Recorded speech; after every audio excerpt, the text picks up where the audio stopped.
everyone who writes graffiti has the dumbest story about how they got their tag. There's no like profound, and if you do have a profound one, it's even dumber than the other ones. It's like, just write something. Kunle Martins is the person who writes graffiti occasionally.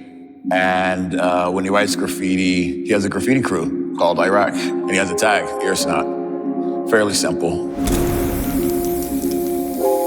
First or second week in high school, and the kid sitting next to me in science, biology maybe, was like tagging up and doing like fill-ins and all these different intricate things on a loose leaf piece of paper. It was so dope, right? I didn't really understand, but I could tell that there was like an immense amount of skill and like, you know, just like the thought that it went into it, and I needed to like have it and like covet it and like look at it and study it.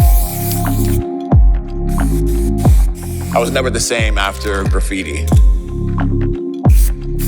Like I would cut school to like ride train lines to see graffiti on rooftops. It was so awesome. I couldn't like, it was just like skateboarding. I couldn't believe people were doing this. I realized that the world can be more than what you just are told and what you see. It can be like this other thing that you can create yourself, you can be a part of. It was, you know, it was like really enriching.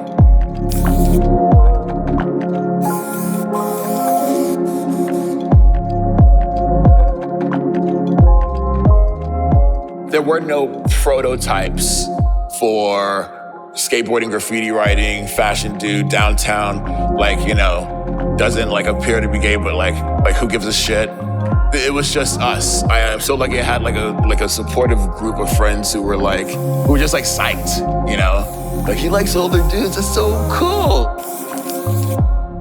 But when you're like me and they don't really believe that you're gay at first, then that like kind of, and I'm not ashamed of it, it's like people were like angry, they were confused and angry by that.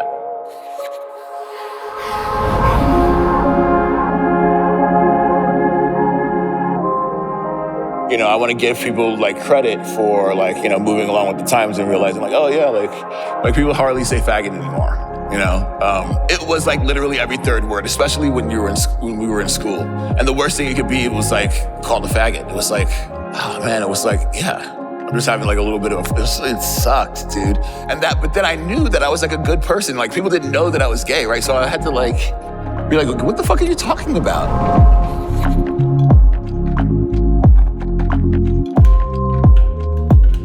Nothing that is worth it is easy, you know? And so people are going through it all the time, especially people who you think have everything.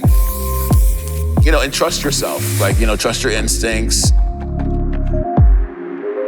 Try to surround yourself with people that you respect and that you love. If we're not here for that long, it's like, boop, and we're gone. So,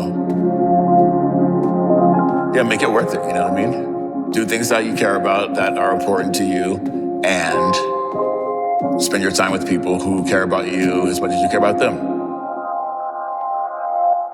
Kunle Martins, SNIPES.